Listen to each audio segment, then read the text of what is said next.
Abra sua Bíblia em Gênesis, capítulo... Agora o som deu uma melhorada aqui, né? Consideravelmente. Muito obrigado, irmão Marcelo. Gênesis, capítulo 17. A instituição da circuncisão. Irmãos, eu estava ouvindo o pregador justamente pregando nesse texto. Ele dividiu esse capítulo em 3. E, ousadamente, nós vamos pregar todo o capítulo nesse sermão. Por quê? Esse capítulo, embora tenha uma parte no meio, igual um sanduíche, em que ocorre a mudança do nome de Sarai para Sara, mas até mesmo essa mudança de nome está relacionada à aliança, e a esse sinal visível da aliança que é a circuncisão. Então todo o capítulo, de uma certa forma, trata de um mesmo assunto. Então eu não me senti tranquilo em dividir esse capítulo em partes, e nós vamos tratar esse capítulo assim em blocos. A ideia principal que eu vejo, que eu encontro aqui nesse capítulo é a seguinte, seria a grande ideia: a fé que justifica é demonstrada através da obediência. A fé que justifica é demonstrada através da obediência. Adianta alguma coisa você dizer que tem fé e ser um desobediente? Eu falei ontem, no culto da noite, no culto da passagem de ano, que muita gente vira crente, final de ano, fala em Deus, fala em Jesus, fala que tem fé, mas uma fé que não se expressa em obediência. Nesse texto, irmãos, Deus vai lembrar a promessa que ele fez a Abraão, e Deus vai enfatizar, dizendo o seguinte: essa promessa não será cumprida com Ismael. Se você se lembra bem, no capítulo 16, Ismael nasceu do relacionamento de Abraão com Agar. Agar era uma serva que foi alçada à posição de segunda esposa. A poligamia, antes de alguém se sinta muito estimulado aí, a poligamia era praticada, mas não orientada por Deus. Deus não fez Adão, Eva, Ermengarda, Olívia, Filomena para serem esposas de Adão. Deus fez Adão e Eva. Ok? Então a monogamia que é ensinada na palavra, mas houve uma tolerância da parte de Deus nesse início. Mas quando chegou nos tempos de Jesus, já não era mais assim. O homem só tinha uma só esposa, tá? O judeu só tinha uma só mulher. Isso já foi compreendido. Deus então vai instituir a circuncisão para marcar essa aliança que ele tem com Deus, ou que Deus tem com o seu povo, mais precisamente. Irmãos, o autor é tão preciso, e Moisés fez tanta questão de mostrar a importância desse texto, que ele menciona aqui idades, ele menciona as mudanças de nome, que nós vamos encontrar aqui, de Abraão e Sarai, e também tem 5 discursos de Deus só nesse texto. Olha que texto importante, não é? Que texto considerável. 5 discursos de Deus. Então, em primeiro lugar, Deus reafirma a promessa a Abraão, ele muda o nome. Deus reafirma a promessa a Abraão e ele muda o nome. Vamos dar uma olhadinha nos versículos de 1 a 8. A princípio, eu vou trabalhando em blocos de versículos, tá bom? Ora, capítulo 17. quando atingiu Abrão a idade de 99 anos, apareceu-lhe o Senhor e disse: eu sou o Deus Todo-Poderoso, anda na minha presença e sê perfeito. Farei uma aliança entre mim e ti, e multiplicarei extraordinariamente, e te multiplicarei extraordinariamente. Prostrou-se Abrão, rosto em terra, e Deus lhe falou: quanto a mim, será contigo a minha aliança, serás pai de numerosas nações. Abrão já não será o teu nome, e sim Abraão. Agora a gente precisa mais ficar preocupado em falar certo, né? Se é Abrão ou Abraão. Agora vamos poder falar Abraão direto, né? Porque por pai de numerosas nações te constituí. Versículo 6. Far-te-ei fecundo extraordinariamente. Isso para o homem de 99 anos. E de ti farei nações, e reis procederão de ti. Estabelecerei a minha aliança entre mim e ti, e a tua descendência, no decurso das suas gerações, aliança perpétua, para ser o teu Deus e da tua descendência. Dar-te-ei a tua descendência a terra das tuas peregrinações, toda a terra, versículo 8, de Canaã em possessão perpétua, e serei o seu Deus. Irmãos, Deus aparece agora no versículo 1, Abraão, posso falar agora Abraão, né? De forma visível, era Abraão ainda, nesse tempo aí, mas de forma visível. A Bíblia não fala como é que é essa forma, foi um sonho, foi uma visão, né? Foi um anjo, ou o próprio Deus manifestou a sua glória. A Bíblia não diz como é que foi essa visão, mas Deus aparece. E em primeiro lugar, ele se identifica como Deus Todo-Poderoso, El Shaddai. De ouvir essa expressão? El Shaddai. El Shaddai significa justamente Deus Todo-Poderoso. É o nome de Deus que fala da onipotência de Deus. Interessante que Deus se identifica como Deus Todo-Poderoso aqui, porque ele vai dizer que o homem de 99 anos e uma mulher de 89 anos, aliás, Abraão já vai estar com 100, Sara com 90 anos, eles vão ter filhos. Aí Deus está dizendo: olha, eu sou Todo-Poderoso, eu faço coisas que vocês nem imaginam, eu tenho todo o poder. Então, não duvide, Abraão, do que eu vou falar daqui a pouco.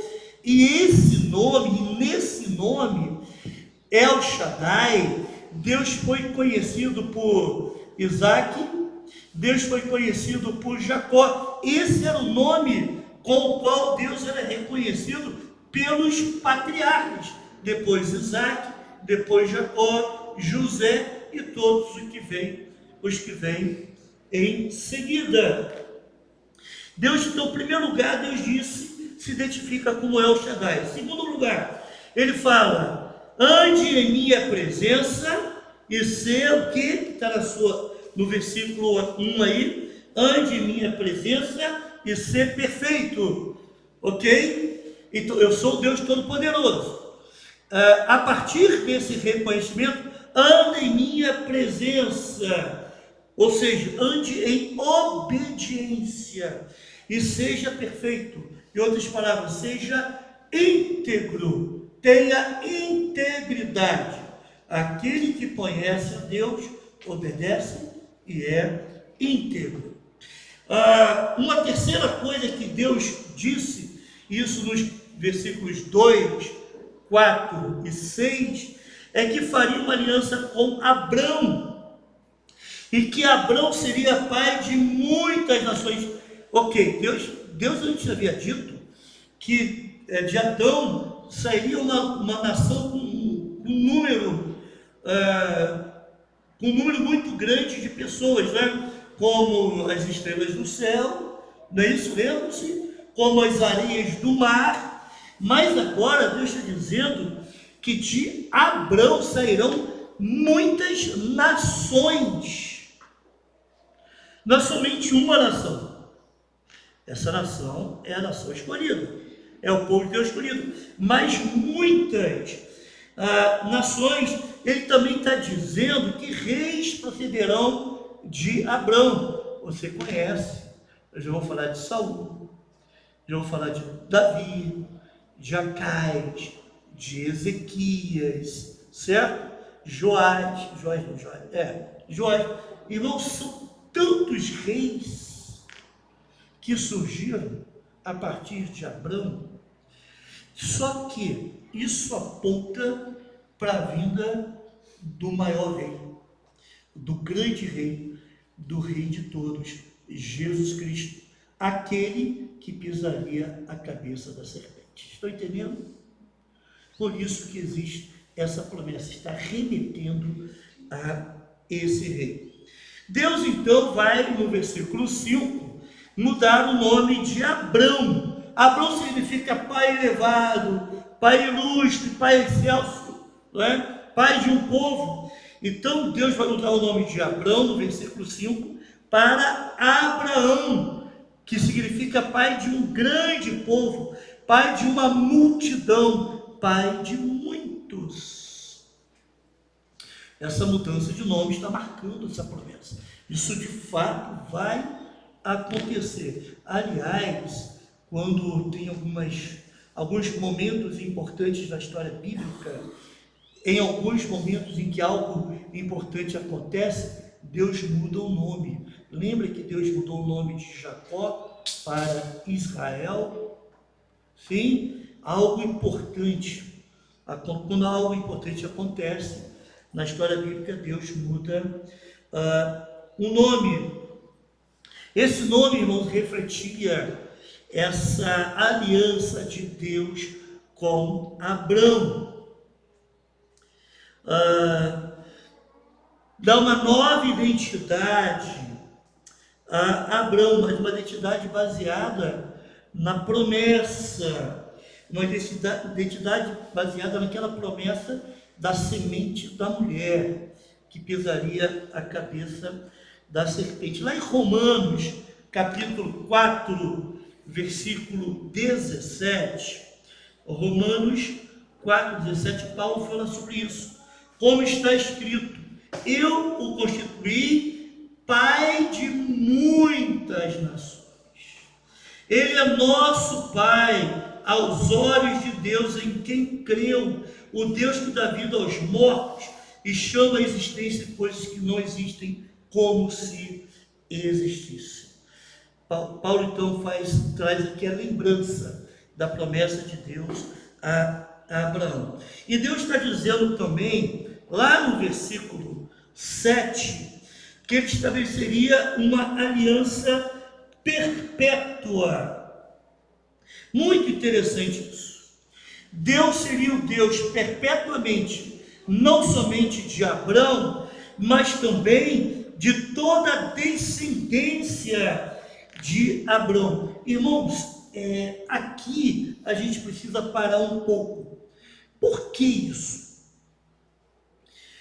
Quem é, afinal, essa descendência de Abrão que tem uma aliança perpétua com Deus? Será que é o povo judeu? Aquela etnia judaica? Aqueles que nascem lá em Israel? Será que aquele povo que tem essa aliança? Tem bastante gente que crê nisso, viu? Acha que é aquele povo. Mas o próprio Jesus, trazendo a luz a essa situação, a essa questão, ele disse que os filhos de Abrão, ou de Abraão, melhor dizendo, são aqueles que realizam, praticam as obras de Abraão, lá em João capítulo 8, versículo 39. Então, o que Jesus está dizendo? Ser filho de Abraão não quer dizer ser nascido de alguma das tribos de Judá. Ser filho de Abraão é você fazer as obras de Abraão. Que obras são essas, irmãos? crer. Abraão foi justificado pela fé. Gênesis 15, 6. É isso que Deus espera. Paulo, um descendente de sangue de Abraão, fazia parte da linhagem de sangue, ele vai dizer que essa descendência de Abraão é uma descendência espiritual. Vai ler em Romanos capítulo 2, versículos 28 e 29. Isso tem muito a ver com a gente. Nós somos descendentes de Abraão? Sim ou não? Paulo vai responder isso. Não é judeu quem o é apenas exteriormente, nem é circuncisão a que é meramente exterior e física. Não, judeu é quem o é interiormente. E circuncisão é operada onde, irmãos? No coração, pelo Espírito. Eu vou voltar a esse versículo 29 um pouco mais à frente. E não pela lei escrita. Para estes o louvor não provém dos homens, mas de Deus. Paulo está dizendo o seguinte, que todo aquele que crê em Cristo se tornou filho de Abraão. Estou entendendo? Nós fazemos parte da linhagem espiritual de Abraão. Gálatas capítulo 3, versículo 29, vai enfatizar essa ideia. Todos os cristãos são descendentes de Abraão. Olha só. E se vocês são de Cristo, são descendência de Abraão e herdeiros segundo a promessa. Irmãos, as promessas de Abraão, eu já quero dizer para vocês que, de acordo com Hebreus capítulo 11, Abraão cria numa pátria celestial. Abraão entendia as promessas de Deus, as promessas físicas, que na realidade, a meu ver, toda a conquista daquela terra de Canaã aconteceu, está lá registrado no livro de Josué, finalzinho do livro de Josué. Mas Abraão olhava para algo além, olhava para a terra, para essa pátria celestial. Não olhava para apenas questão física. Aí nós somos herdeiros de Abraão. E o versículo 8, então, vai dizer, ou vai nos mostrar que Deus promete que o pacto, ele iria durar para sempre. E seus descendentes iriam possuir a terra de Canaã. O pacto iria durar para sempre. Irmãos, aqui está uma base muito interessante para a perseverança dos crentes. O crente persevera, o não crente não persevera. Porque a aliança de Deus com o seu povo é para sempre. Se nós somos descendência de Abraão, Deus tem uma aliança conosco para sempre. Por isso que eu e você não vamos perder a terra prometida, a pátria celestial. Estou entendendo? Porque Deus tem uma aliança eterna conosco. E nós vamos perseverar. Aí, queridos juniores, aqui a essência do pacto é claramente definida. E eu serei o vosso Deus. Irmãos, a grande promessa aqui não é da terra prometida, não é a conquista de Canaã, embora esteja dentro do escopo da promessa. A grande promessa aqui é o seguinte: eu serei o vosso Deus, se vocês me obedecerem, versículo 1, se vocês andarem retamente, de forma íntegra, eu serei o vosso Deus. Numa aliança, a parte de Deus é ser o nosso Deus. E a parte do homem é obedecer a Deus e andar de forma íntegra. Isso cabe ao homem. Em segundo lugar, nós temos a instituição da circuncisão. A instituição da circuncisão, que vai dos versículos 9 a 14. Disse mais Deus a Abraão: guardarás a minha aliança, tu e a tua descendência no decurso das suas gerações. Esta é a minha aliança que guardareis entre mim e vós e a tua descendência. Todo macho entre vós será circuncidado. Circuncidareis a carne do vosso prepúcio. Será isso por sinal da aliança entre mim e vós. O que tem 8 dias será circuncidado entre vós. Todo macho nas vossas gerações, tanto escravo nascido em casa, como comprado a qualquer estrangeiro que não for da tua estirpe. Com efeito, será circuncidado o nascido em tua casa e o comprado por teu dinheiro. A minha aliança estará na vossa carne e será aliança perpétua. O incircunciso que não for circuncidado na carne do prepúcio, essa vida será eliminada do seu povo. Quebrou a minha aliança. Uau! Então, pastor, já que nós temos uma aliança com Deus, então todo mundo aqui tem que ser circuncidado. Então, aquele órgão masculino, né, tem que cortar aquela pelezinha que tem lá, que é o chamado de prepúcio, né? Vai cortar aquela pelezinha, né, que é hoje em dia seria uma operação de fimose, né? Então vai cortar porque ninguém pode, né?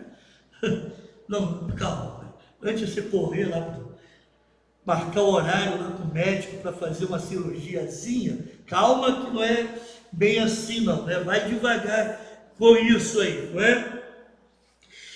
A forma de Yahweh, ou Jeová, como queira, avaliar a fidelidade de Abraão foi a instituição da circuncisão. É uma forma de avaliar a fidelidade. Irmãos, esse sinal da aliança, essa retirada do prepúcio, né, da pelezinha, não era algo novo na história antiga. Existia já a circuncisão como prática entre outros povos. Por exemplo, em alguns lugares, em alguns povos, algumas nações,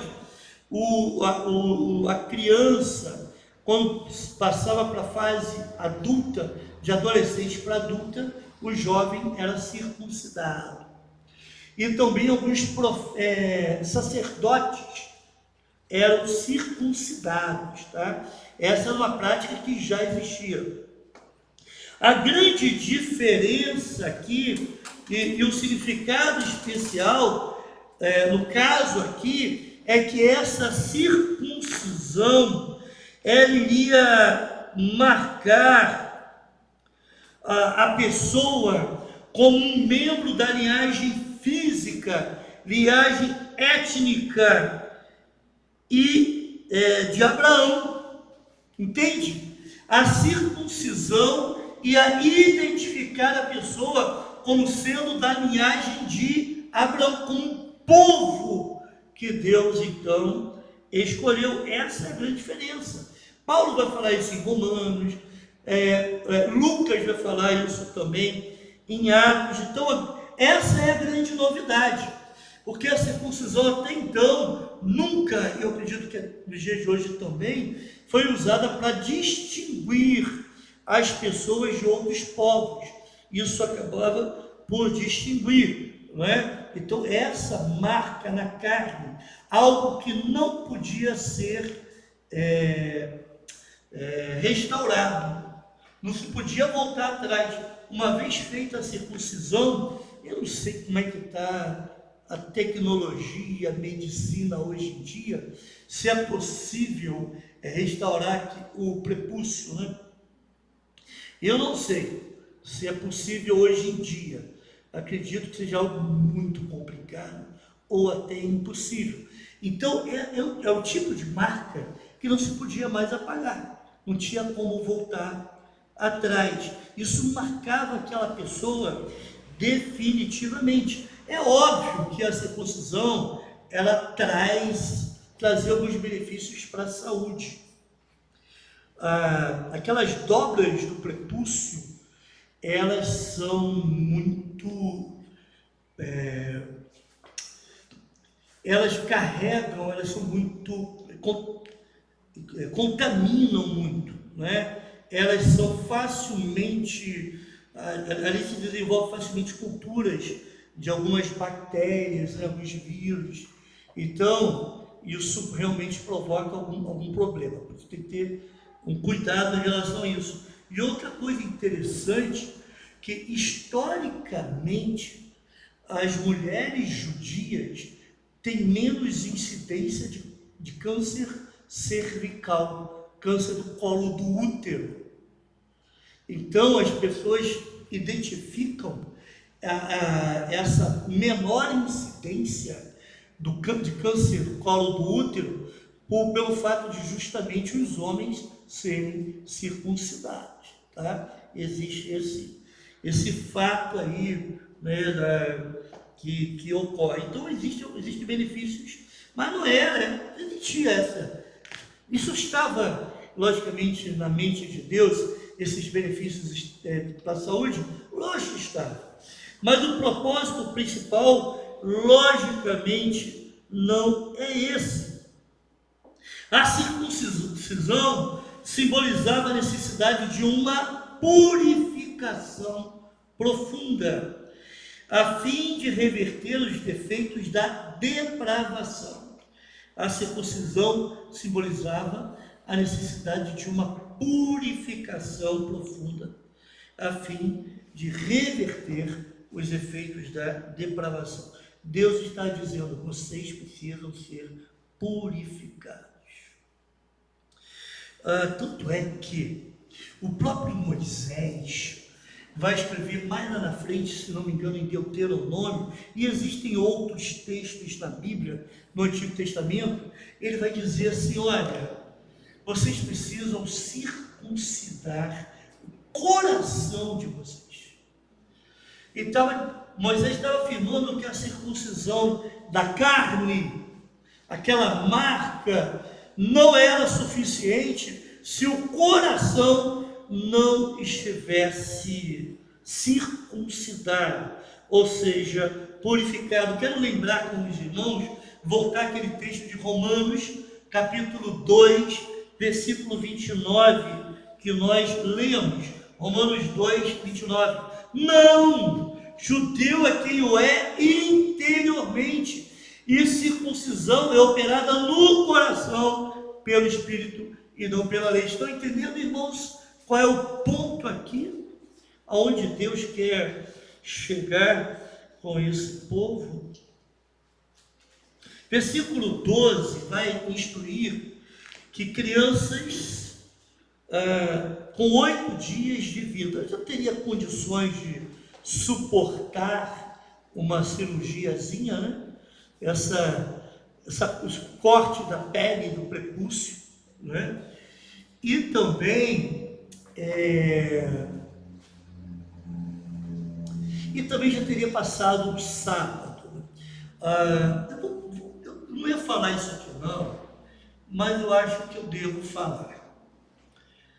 Muitos sustentam a tese de que filhos de crentes devem ser batizados aos 8 dias, porque esse texto traz essa orientação de que a criança deve ser circuncidada aos 8 dias. Estão entendendo?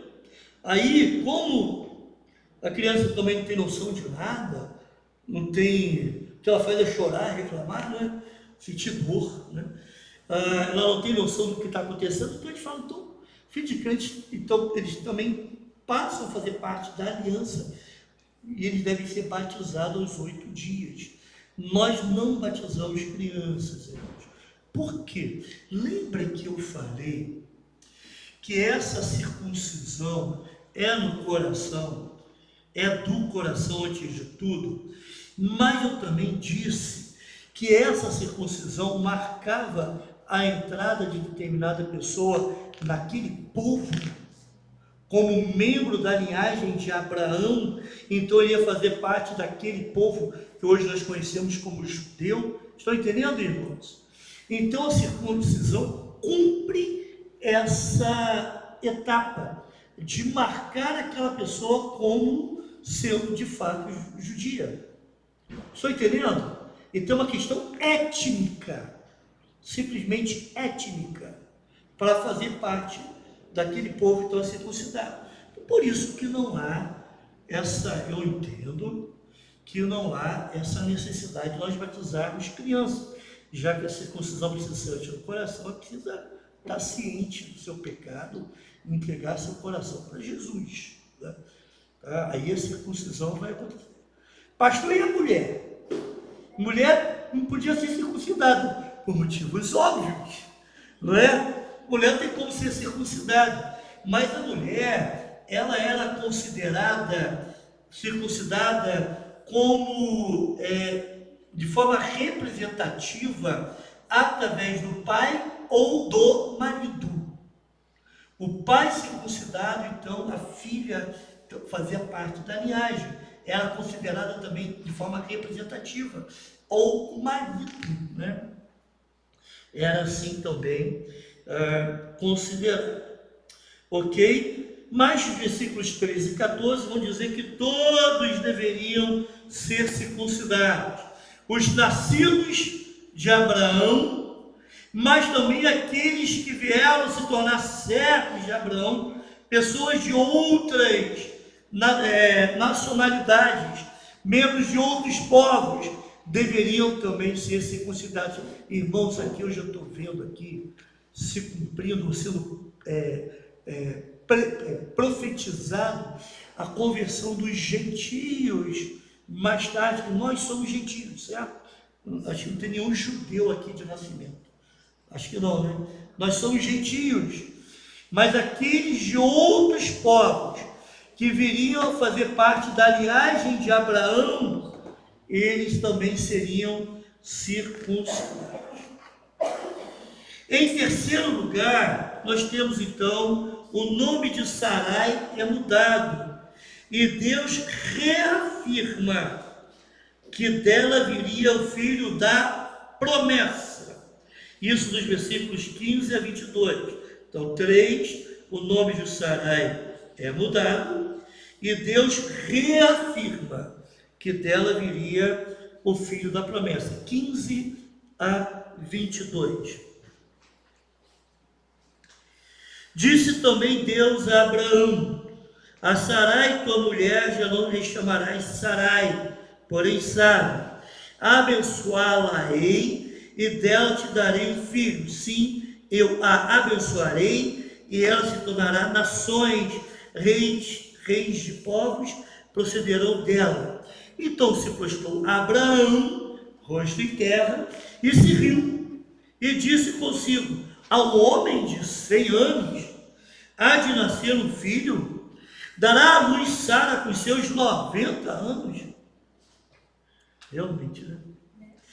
Disse Abraão a Deus: tomara que viva Ismael diante de ti. Versículo 19. Deus lhe respondeu: de fato, Sara, tua mulher, te dará um filho, ele chamarás Isaque. Estabelecerei com ele a minha aliança perpétua para a tua descendência. Quanto a Ismael, eu te ouvi, abençoá-lo-ei, falo-ei fecundo e o multiplicarei extraordinariamente. Gerará 12 príncipes, e dele farei uma grande nação. A minha aliança, porém, estabelecê-la-ei com Isaque, o qual Sara te dará à luz, neste mesmo tempo, daqui a um ano. E fim desta fala com Abraão, Deus se retirou dele, elevando-se. Irmãos, nos versículos 15 e 16 que nós lemos, Deus está mudando o nome de Sarai. Sarai significa minha princesa, para Sara, que significa princesa. A ideia aqui que eu entendo, que minha princesa é algo mais particular. Parece que faz parte daquela família. É a princesa daquela família, minha princesa. Né? Alguns chegam para a filha e falam, minha princesa, né? Não é isso? Então, minha princesa seria parte ali daquela família. Agora, a princesa tem um aspecto mais geral, porque dela nasceriam ou viriam muitas nações. Dela viriam reis, ou dela viria um numeroso povo. Seria melhor numeroso povo do que muitas nações. Por isso que Deus disse, ou mudou o nome de Sarai para Sara. No versículo 17, o que Abraão faz? Quando ouve que Deus, ele ri.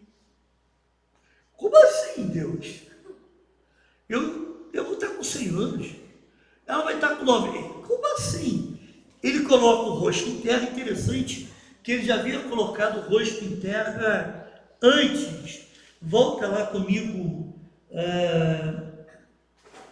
versículo 3. Prostrou-se Abraão, rosto em terra, e Deus falou, aquela posição do judeu, né? De botar o cotovelo assim, botar a testa no chão. Aqui em adoração. Deus chegou, se manifestou a ele e disse, eu sou o Deus Todo-Poderoso. Agora, apesar dessa postura de adoração, ele ri. É uma mistura aqui de adoração e incredulidade, né? Descrença. Né? Às vezes a gente é assim também, né? No momento que a gente está louvando a Deus, daqui a pouco a gente está duvidando de Deus. Não é? Isso é mais comum do que eu e você queremos reconhecer, né? E é isso que aconteceu com Abraão.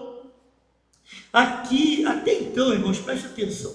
Deus tinha falado que de Abraão viria um numeroso povo, como estrelas do céu, como areias do mar,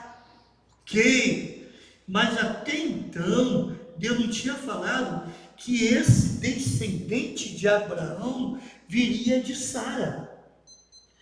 Tanto é que Abraão achou que viria do seu mordomo, Eliezer, ou Eliezer, ok? Tanto é que Abraão, e a gente vai ver isso logo em seguida, no versículo 18, Abraão acha que Ismael vai ser o seu descendente. Ismael aqui já tem 13 anos, irmãos, prestem atenção. Deus havia se apresentado a Abraão 13 anos atrás. Abraão estava com 86 anos. Agora, 13 anos depois, Deus volta a se apresentar a Abraão e vai dizer, olha, eu renove, expande até a promessa, mas ele vai dizer, o descendente vai vir de Sara. Eles tentaram dar uma judia para Deus através de Agar. Que confusão que arrumaram. Um problemão que arrumaram. Depois Abraão falou, não, vai ser através do meu servo Eliezer. Não tinha Ismael ainda. Mas Deus está dizendo agora, e isso é novidade para Abraão, não, vai ser através de Sara. Sara era infértil. Desde o final do capítulo 11, que isso foi afirmado, Sara não podia ter filhos, e além disso, já estava com 89 anos. Eita! Aí Abraão viu, a olhos humanos, isso era impossível. Só que Deus se apresentou como o que, irmãos? No capítulo 1, Deus se apresentou como o que, irmãos? Pode falar. Ninguém está prestando atenção? Deus se apresentou como quem? Como o que? Todo-Poderoso, como o El Shaddai. Vamos falar? El Shaddai. Estou entendendo? Por que Deus então se apresentou dessa forma? Todo-Poderoso? para dizer, olha, eu sou poderoso. Então você não tem motivo para rir, porque eu posso sim fazer essas coisas. Biologicamente é impossível, mas eu sou Deus Todo-Poderoso. Irmãos, eu me lembro de um hino, ó, não temas, sou contigo. Conhece esse hino?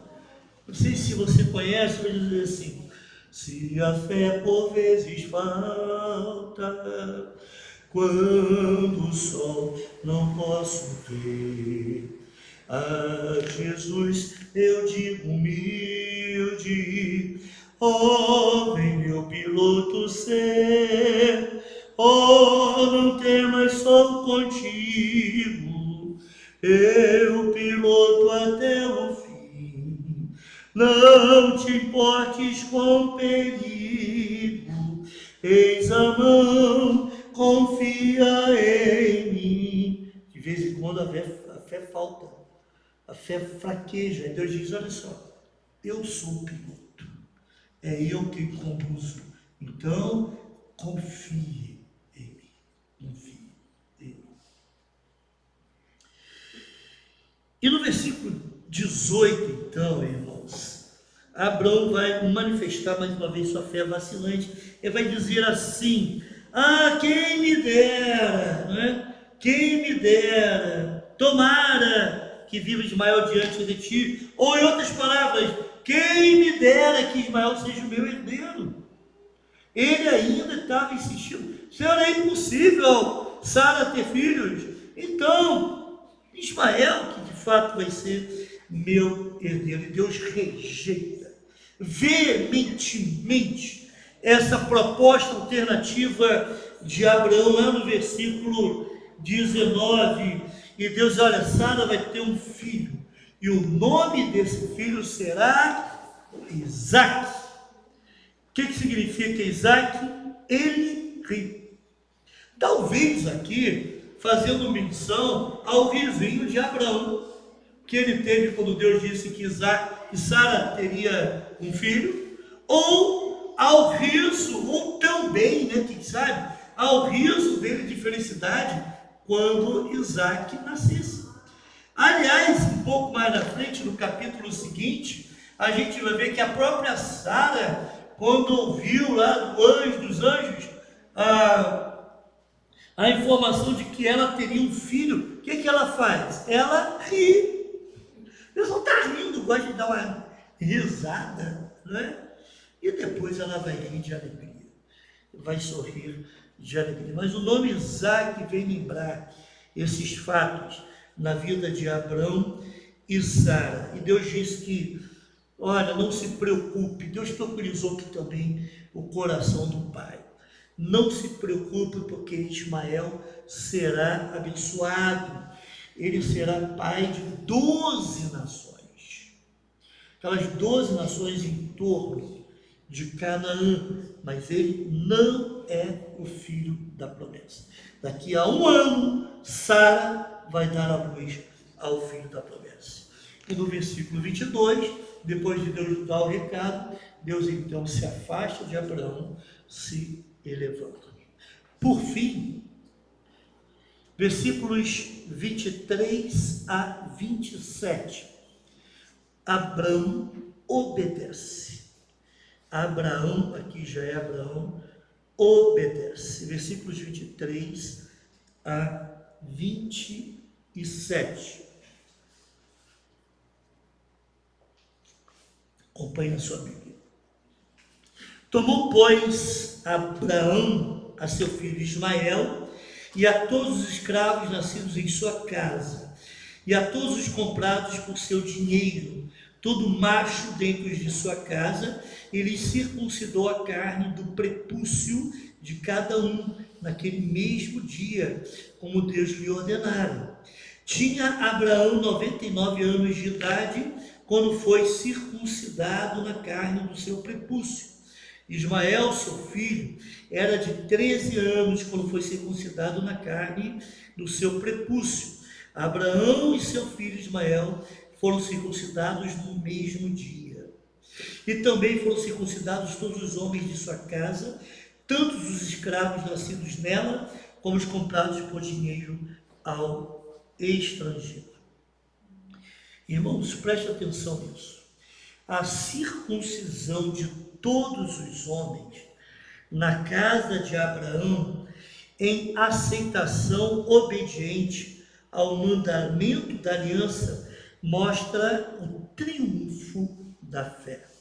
Vou repetir: a circuncisão de todos os homens na casa de Abraão, em aceitação obediente ao mandamento da aliança, mostra o triunfo da fé. Naquele mesmo dia, ou seja, naquele dia que Abraão teve a visão, sem demora, Abraão executou a ordem de Deus em todos os seus aspectos. Isso no versículo 23.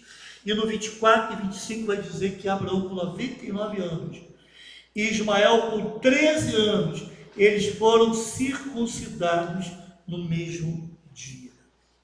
Significando o seguinte: não há limite de idade para ser obediente a Deus. E em segundo lugar, não há limites de idade para se entrar em aliança com Deus. 99 anos e 13 anos, não há limite de idade. E Abraão cumpriu então integralmente a ordem dada por Deus, todos os homens na casa. Logicamente, irmãos, preste atenção, por favor. Será que aquele escravo, que aquele servo nascido na casa de Abraão, ou comprado por dinheiro, ele foi obrigado a se circuncidar? Eu fico assim, pensando o seguinte: lembra que Abraão, ele onde parava, ele fazia um altar, muito obrigado, fazia um altar. Abraão também, ele vai ser reconhecido mais para frente como profeta. Então Abraão era um homem que adorava a Deus, glorificava a Deus com a sua vida, mostrava a bênção de Deus na sua vida por ser obediente, e ele também anunciava Deus, ensinava quem é Deus. Sim, irmãos, por isso não foi muito difícil aos homens daquela casa passarem pela circuncisão. Eu quero fazer parte desse povo de Abraão, esse povo de Deus. Eu quero servir a esse Deus que Abraão serve. Algumas aplicações e implicações antes de vocês dormirem. Em primeiro lugar, uma das coisas que acontece num avivamento é uma maior consciência de quem Deus é. Isso se dá através da sua palavra. Irmãos, quando isso acontece, quando as pessoas têm a percepção de quem Deus é através da sua palavra, as pessoas buscam mais andar na presença de Deus, a serem mais obedientes, mais íntimos. E a grande pergunta que eu quero fazer para você é: como está a sua vida? O que você conhece sobre Deus? O que você conhece sobre Deus, isso está afetando o seu dia a dia? Isso está afetando o seu procedimento? Segunda aplicação: ao longo de toda a história, Deus está formando um povo para si. A forma de fazer parte do povo de Deus é por meio da fé. Abraão creu na promessa da vinda, melhor dizendo, do seu descendente Jesus, aquele que pisaria na cabeça da serpente. E ao longo desses milênios, desde que isso aconteceu, os que creram em Cristo passaram a fazer parte do povo de Deus. E também aqueles que crerão em Cristo passarão a fazer parte do povo de Deus. Então a pergunta é importante nessa noite: você faz parte do povo de Deus? De fato, você pode dizer ser filho de Deus porque recebeu a Cristo em seu coração?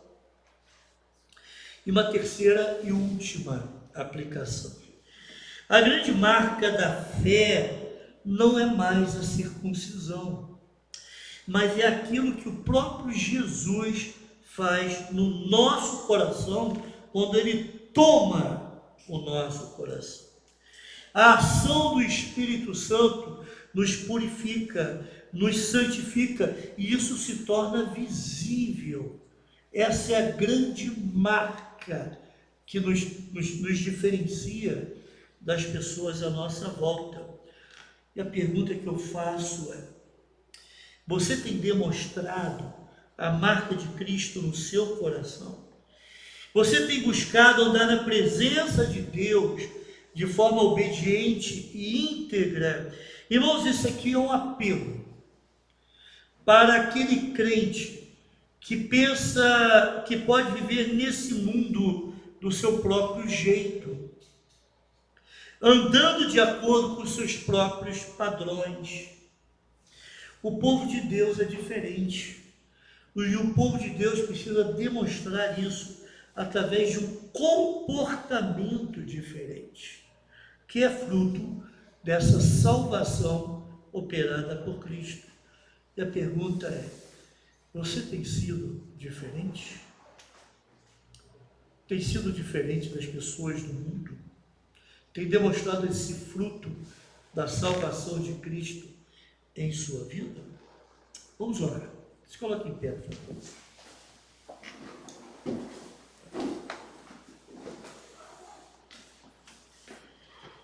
Deus, Tu és maravilhoso, Pai.